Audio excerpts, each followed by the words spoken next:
Fueron 209 los hombres, los mexicanos que participaron en el Congreso Constituyente de Querétaro 1916-1917, que culmina en febrero, el 5 de febrero, con la promulgación de este importantísimo documento. Historiadores de esta Cámara de Diputados, cuya residencia, cuyos archivos se encuentran bien cuidados, bien documentados, bien organizados y contienen capítulos interesantísimos de la vida nacional, se encargaron de conseguir desde una pintura del doctor Gerardo Murillo, doctor Atl, así se afirmaba don Gerardo Murillo, vulcanólogo y un hombre de gran celebridad, pero en esta vasta galería del Palacio Legislativo de San Lázaro se encuentra la réplica de la mesilla del escritorio en el que se apoyaron los constituyentes para firmar el último documento y para votarlo en número total. Es una urna mediana, es una urna pequeña, contuvo las papeletas, no eran entonces, en 1917, los 500 diputados que ahora se alojan por 3 años aquí, pero también están objetos que prestó la propia familia de don Venustiano Carranza. Sus descendientes conservan su pluma, su manguillo, el tintero con el que firmó, el que se emplearon en aquellos días históricos de febrero de 1916-1917. Se han colocado también detrás, a mi espalda, podrá usted advertir parcialmente, esta galería de rostros de algunos pasados a la posteridad y recordados durante mucho tiempo porque se incorporaron a esta Constitución de 1917 artículos que hablaban de la necesidad de dar garantías sociales a los mexicanos. Por ello fue conocida como la primera Constitución de tipo social en el mundo. Estaba el derecho de huelga, el derecho a la educación, y una colaboradora cercanísima, Herminia Galindo, cercanísima a don Venustiano Carranza, escribió, redactó la necesidad de que el hombre y la mujer gozaran de idénticos derechos, idéntica obligación, idéntica estatura ante la ley. Nadie sería menor. Las mujeres no irían a la saga, ni los hombres las avasallarían. Ellas tendrían idénticos derechos. Se llevó años llevar a la práctica ello. Ustedes lo recordarán, en 1953 el presidente Ruiz Cortines ya otorgó finalmente el derecho al voto, el derecho al sufragio. Las sufragistas fueron conocidísimas en el mundo entero porque también en el mundo entero tuvieron que batallar mucho las mujeres para ocupar un lugar que les permitiera opinar, decidir y determinar. ¿Cómo? Con el voto. Por eso es tan importante el voto, porque determina, porque decide, porque orienta y porque exige. Es así de solitario. El elector deposita un voto de acuerdo con lo que establece la propia Constitución para elegir, para determinar, para enrumbar, para darle proa, brújula al país. Soy Miguel Reyes Razo, su servidor. Hasta la próxima.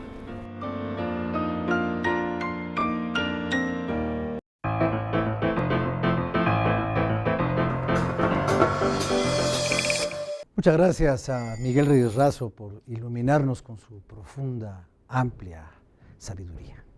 Regresamos. Bueno, dice la diputada Aguilar, a ver, si quieren, hablamos sobre si somos o no una economía petrolizada, un país petrolizado, un exportador de materias primas, o somos el maquilador de las exportaciones de las grandes automotrices que vienen, se asientan aquí, ponen su base de operaciones, dejan una pequeña utilidad marginal, o los bancos de extranjeros que se llevan todo para allá y dejan un poquito para acá, aunque luego hacen unos edificios grandotes ahí en Paseo de la Reforma, muy bonitos, ¿no? Unos edificios, lástima que no sea mío ni suyo, ni de los mexicanos. Bueno, pero la torre de Pemex sí es de los mexicanos, luego explota, pero es otro asunto, ¿no? No hay una bomba ahí. Pero en fin, tenemos edificios muy bonitos, aunque no sean de los romeros de Champs, a lo mejor. No, pero qué minucias son esas, por favor. Bueno, entonces, a ver, ¿somos o no somos un país petrolero en crisis? Pregunta, a ver, diputado Fernando Charleston, ¿somos o no somos un país petrolero en crisis, o somos un país con una crisis petrolera? ¿Qué Gracias, somos, pues? Don Rafael, mire, lo que estoy viendo y lo que vivimos muchas veces allá donde estamos trabajando en el pleno de la Cámara de Diputados o en las comisiones o aquí, es un reflejo de por qué luego no le entienden a los diputados, don Rafael. Y la razón por qué luego no le entienden a los diputados la gente común y corriente, la que usted decía que le importa qué le va a pasar en el bolsillo, es porque luego no oímos coincidencias entre lo que decimos y lo que pensamos. Yo escucho, por ejemplo, que no está bien pedir más deuda y queremos pedir un crédito. Escucho que no deberíamos de recortar, pero que debería haber sido más fuerte el recorte a las dependencias. Ya no entiendo luego yo y luego menos lo entiende la gente. El actuar que debe de llevar un gobierno federal, que es, a final de cuentas, sí tenemos una economía petrolizada y también para eso quisimos hacer una reforma que nos permitiera tener esas ventajas comparativas, pero exponenciadamente, para poder producir más, para atender realidades que se llevan a cabo en el mercado internacional que le pegan a economías como la mexicana. En efecto, él pudo haber sido, siempre tiene que ver con factores externos. Tal vez el tema de la producción que se vino a más en Estados Unidos y en países como en Arabia, etcétera, son temas tan importantes como para decir si sí pudimos o no llevar a cabo una reforma energética. Y es tan importante esto porque se conjuga con una demanda menor de un país tan importante como lo es, por ejemplo, China, que empezó a tener menos demanda de este energético tan importante y por eso se desatan todo este tipo de problemas. El tema es qué se está llevando a cabo, qué se está haciendo el día a día para poder resarcir este problema. Y la mejor forma de actuar, vuelvo a lo mismo, como cuando se hace en una familia, es actuar responsablemente. A nadie le gusta el recorte, a nadie le gusta aminorar los gastos. A mí no me gustaría hacerlo, no me gusta hacerlo en mi casa, aunque hay que hacerlo de vez en cuando. Y a nadie aquí, me imagino, le gusta hacerlo en la suya. Pero la manera responsable de actuar precisamente para no caer en una crisis es llevar a cabo estas medidas. México no está en crisis económica. Estamos ante un umbral de medidas internacionales que obviamente le pegan, como dije en un principio, a economías grandes, sobre todo más, como la mexicana. Es responsable por parte del gobierno federal el llevar a cabo la disminución de gasto sin afectar programas tan importantes como las que mencionaba el diputado Pérez Tejada.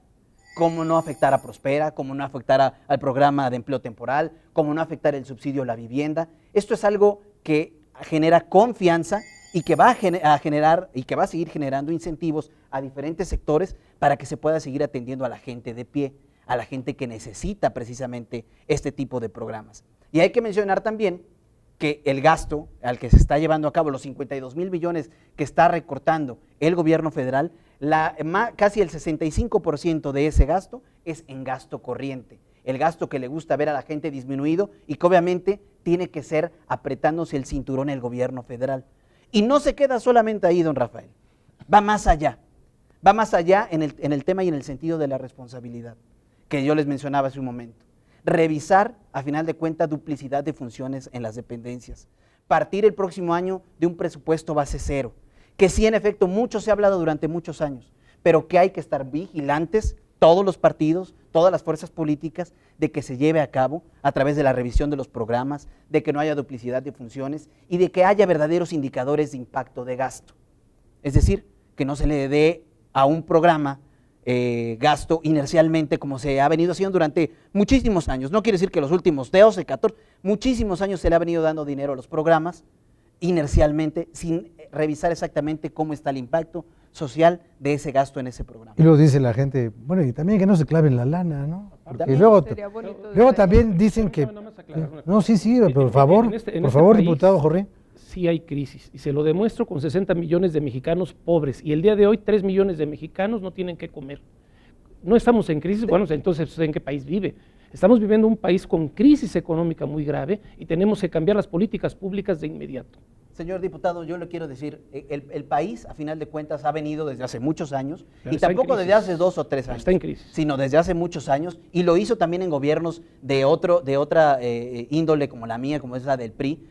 Se llevaron a cabo medidas financieras muy responsables. Esas medidas financieras muy responsables han permitido, por ejemplo, que las primas que pagamos por seguros de pago de deuda a México como país lo vean como un buen pagador, con finanzas sólidas, y obviamente lo estuvimos viendo en la reunión con los subsecretarios. Compañero, yo no estoy Países pidiendo como Rusia justificación. aumentaron primas de Estoy esos explicando que estamos en seguros crisis. de alrededor de 444 puntos base el año A ver, pasado. ¿cómo podemos definir una crisis? O sea, el diputado nos dice, si tenemos 60 millones de gentes pobres, si necesitamos hacer cruzadas contra el hambre, si tenemos un gobierno recortado en sus gastos, si tenemos una disminución enorme en uno de los principales productos de exportación y de generación de ingresos del país, estamos en crisis. Nos dice el diputado Chávez, no estamos en crisis, es que así somos. Bueno, a ver, ¿cómo definimos una crisis? Como si esto fuera una clase de economía. Crisis, 2 puntos. A ver, diputada, dígame su definición. ¿Qué es una crisis económica? ¿Cuándo está en crisis un país? Lo que pasa es que aquí dependería entonces aparentemente del partido político al que pertenezcas, Bueno, y diga usted dependería el suyo. de la escuela, No, la escuela definición, no, de economía a la que quieras, Usted diga su definición. a la que quieras pertenecer. Yo No. lo que te diría es, y el diputado lo sabe perfectamente porque él fue secretario de Finanzas en el estado de Veracruz. Él sabe que tenemos una política monetaria que cuando menos está tambaleando frente al fortalecimiento del dólar. Tenemos la baja del precio del petróleo en una economía donde el 30% de los ingresos en este país dependen del petróleo, que ahora resulta que hemos mantenido, y esto no lo digo yo, y usted lo sabe que lo dijeron en comparecencia los subsecretarios, ahora hemos mantenido porque el Fondo de Estabilización del Petróleo pues nos permite mantener ese precio, pero esto al final es un subsidio, y eso no quiere decir que sean políticas económicas sanas. Yo voy a coincidir con usted en algo, me parece que el recorte es pertinente. Y me parece que el recorte es pertinente, pero en lo que no estoy de acuerdo, y he sido muy clara desde el principio, es en que se recorten los programas que tienen que ver con salud y desarrollo social. Usted solamente menciona los que no se han afectado. Yo le diría, ¿qué pasa con los apoyos a adultos mayores? Yo le diría, ¿qué pasa con los apoyos a zonas prioritarias? Zonas prioritarias como probablemente puede estar el estado donde somos el diputado Carlos Angulo y yo, donde hay crisis, donde hay falta de empleo, donde hay calor, donde hay etnias que están en hambruna total, y hay una parte en la que no nos podemos cerrar, que son los indicadores de pobreza. Ahora, si usted me dice que eso no es un país en crisis porque se quiere ir a que nos dan líneas de crédito, yo le diría, y con esto cierro mi intervención, el país está manteniendo, la Secretaría de Hacienda está manteniendo una apreciación de que vamos a seguir creciendo arriba del 3%. Moody's hace 15 días dijo, y se lo dijo a los inversionistas, que esta apreciación de crecimiento era irreal, porque el país, si este año apenas creció en 1.7, o perdón, el año pasado, este año no hay ninguna esperanza frente a los retos, si usted así los quiere llamar, económicos que presenta, de que vaya a crecer más allá del 2%. Entonces yo le pregunto, ¿estamos o no estamos en una crisis? Si porque tenemos una línea de crédito en el Fondo Monetario Internacional, usted dice que no tenemos una crisis, yo le respondería lo mismo que dijo el doctor Aportela, esa línea de crédito está ahí para ser utilizada en caso dado, ¿no? Pero si ya no la están viniendo, si nos están viniendo a decir que tiene esa línea de crédito disponible, recordemos cómo se dio aquí la crisis del tequila y a ver qué nos recuerdan todos estos indicadores económicos. Ahora, la línea de crédito que está vigente es una ya muy famosa de 17,000 millones de dólares, ¿no? Del Fondo Monetario, pero esa la negoció Vicente Fox. Entonces, de eso... Pero no estamos en crisis que no se ha tenido que Pero no la recurrir a necesitamos. esa para hacer frente. Pero Mira, recurrimos a la deuda, déjame A ver, puntualizar algo quien antes de sabe que economía nos tengamos sabe ir que las deudas no necesariamente son malas. Exactamente. Pero pero recurrimos a la deuda, no nos estamos endeudando internacionalmente, pero sí tenemos, sí posicionamos Sí. deuda Mira, como que Estado haya- mexicano. que Entonces, haya- bueno, Esa denos es otra ustedes la palabra. definición de crisis. Sí, pero Ahorita, que a haya ver, problemas internos. ya no va a dar tiempo de redondear esa idea. Muy bien. Mejor la dejamos para que la pueda usted exponer Muy bien. completa y entera. Me gusta la idea. Todo dentro de 36 segundos que vamos a regresar. Bueno, vamos a terminar esto y vamos a regresar con el último segmento de este programa. Bueno, yo le dije que palabras prohibidas, programas interesantes. No se vaya, ahorita regresamos.